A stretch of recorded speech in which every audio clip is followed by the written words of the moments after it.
Hey, honey, have you ever heard of the Douty Mill up in the Tillamook State Forest? No, I haven't. You want to help me go find it? Yeah, sure.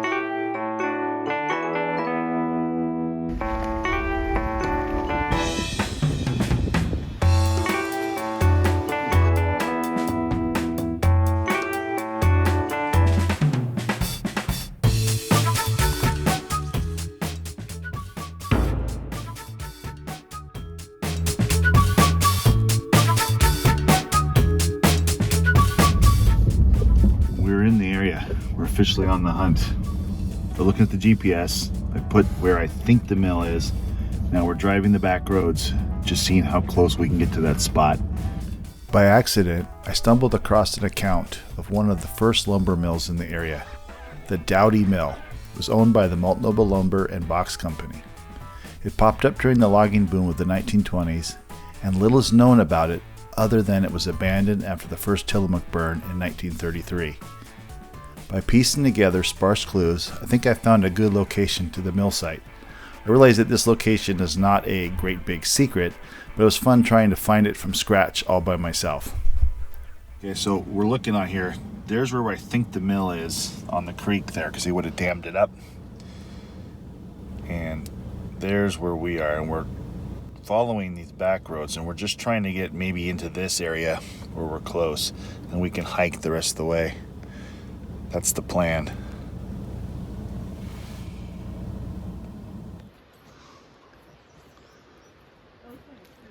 We're at where I think we're the closest in this old logging landing here and turnaround spot. So we're parked, locked up. Now we're gonna bushwhack, head up the creek. This might be a total wash, but that's why we're here. We're gonna see what we can find. I brought my camera. It's not the perfect time for photography, but this is an adventure, so maybe there will be some documentary photos. We'll see.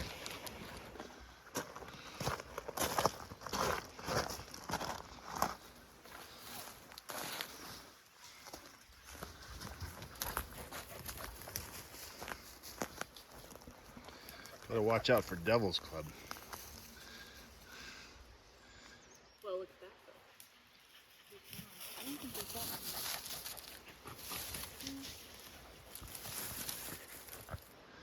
Okay, I see right up here, there's a flat, like that might have been an old railroad grade. So I'm gonna head up towards that spot. I see there's timber sale boundaries. So we are either started in a timber sale, or the old mill site, if it's here, is gonna be in a timber sale.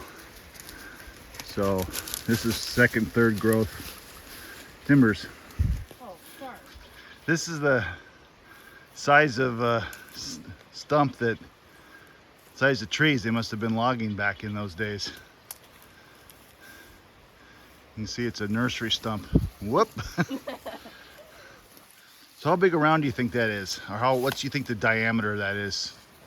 4 feet? At least. Maybe 5. I think of a sheet of plywood. It's at least as wide as the thickness of a sheet of plywood, or the width of a sheet of plywood. Come down here, the roots are way down.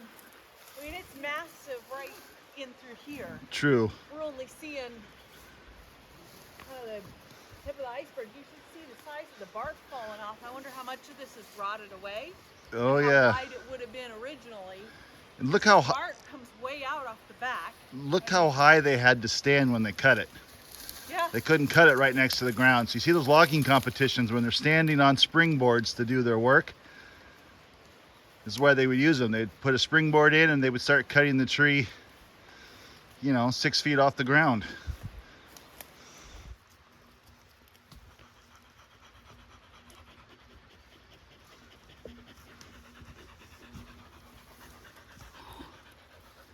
You tired, Annie? Nope.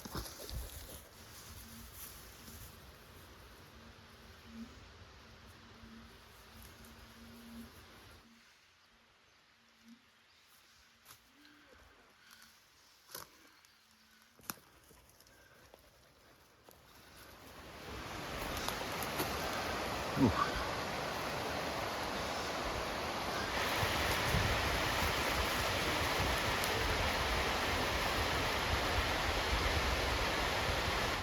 So I just stumbled across this piece of metal. Looks like maybe it was a piece of a leaf string from a carriage or a counterweight maybe. Anyway, maybe we're getting close to something. Something was definitely going on here, man-made. Long time ago, if you look at the amount of rust on that. I think we're getting close to something. That's an old piece of stovepipe. So we're walking through the woods. We looked up and we noticed that.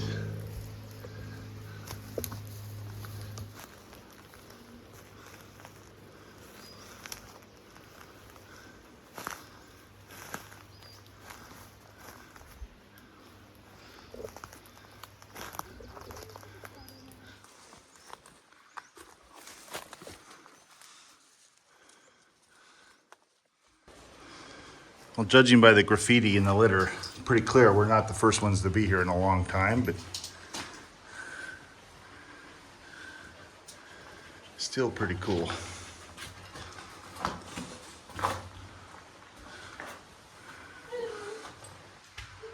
I wonder what this placard used to say.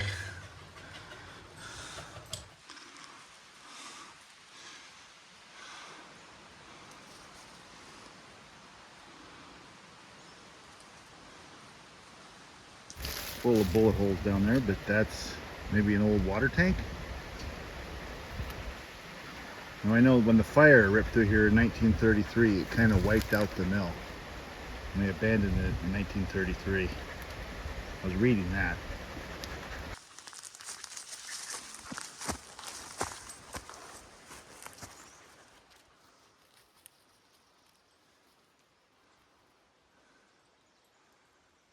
I was reading that these logs, they believe, were in the pond when they left this mill, and they planned on coming back, but they never did, probably because of the fire. So these logs got waterlogged and sunk to the bottom of the pond, only for years later for the crib dam to finally give out, draining the pond. Letting these logs be seen. From the look of things, it looks like the water was up to about where I'm standing now on this mill pond. Of course, the dam is gone, so all that's left is the former pond bottom out there. But it would have been much bigger than what we see here.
I'm gonna put the video camera down and take some photos if you guys don't mind. It's not artistic time of day, but still a pretty neat place. Hey, if you were working here, where would you build your cabin, or where would you set up log camp? Knowing behind me was all water. It's the mill pond. Right? I wonder if Back in those woods over there, maybe. there's a flat spot up there maybe, and they had to walk down the hill to come to work in the morning. And the train would have come right through here to pick up the lumber or to drop off logs into the pond. So I bet there's a grade for a train track around the pond. Maybe we should go check that out in a little bit.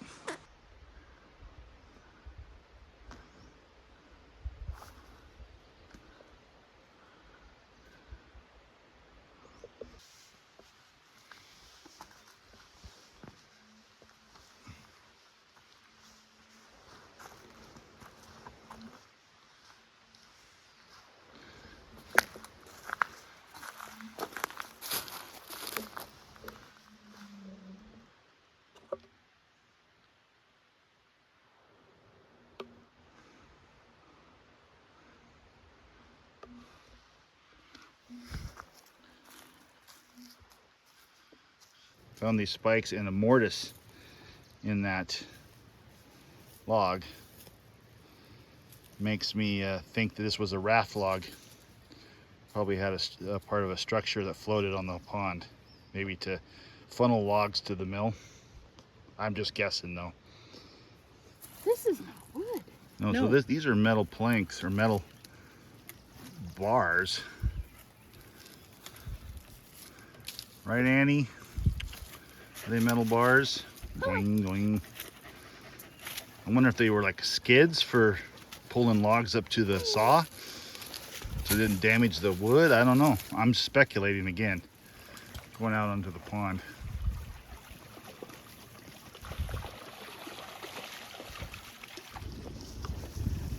There he goes.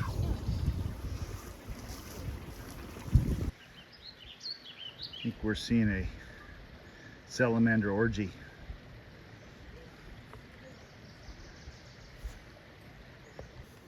Oh, Sophie found an egg pod.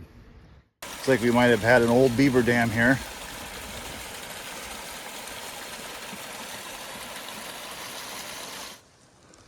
You can see the beavers have been here. This doesn't look fresh though. But you can see that there's like a dam right up river here.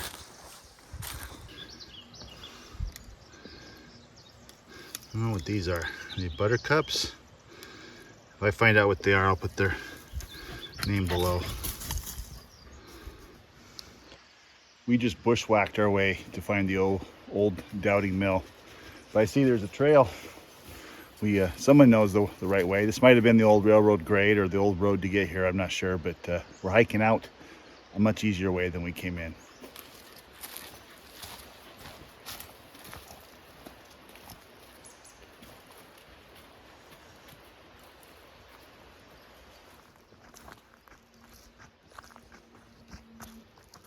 It's really hard to see on video, but there's a flat graded section and there's actually a berm up here, which is just about the width of a railroad track.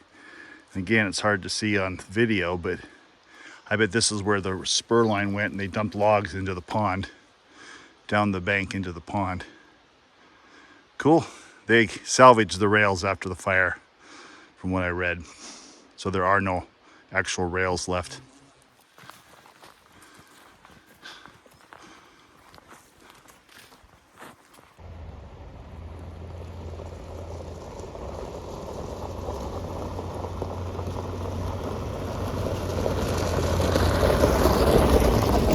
Having fun, Moana?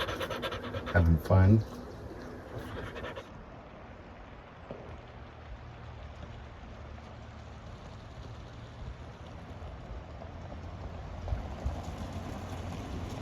This is Cochran. There used to be a town along here. The Port of Tillamook Railroad that ran between the Willamette Valley, it connects Tillamook to Portland. Basically, this is the high point on that railroad. The railroad was built, I'll have to double check, but I think it was in the 1920s, early 20s. This is the high point. There was a town here that supported the railroad. It had its own mill. There's a mill pond up here, not too far. Of course, the town got burned up in one of the great Tillamook burns, so there's nothing left. The railroad actually operated up into the late 1990s. I think their last run was 1996. I'll double check that. The Douty Mill that we were just at, the reason that it was here was because of this railroad. The spurs would run off here to the lumber because the lumber was inaccessible until the railroad came through. So once the railroad came through, there was this big boom, and that was the heyday of logging in the Pacific Northwest. So there was a lot of history here that I would really like to know a lot more about. It's pretty interesting. I like to hunt for ghost towns. I might poke around and see if I can find something, but I think we should go get some lunch first. Look at that trestle up in the trees. Steel one.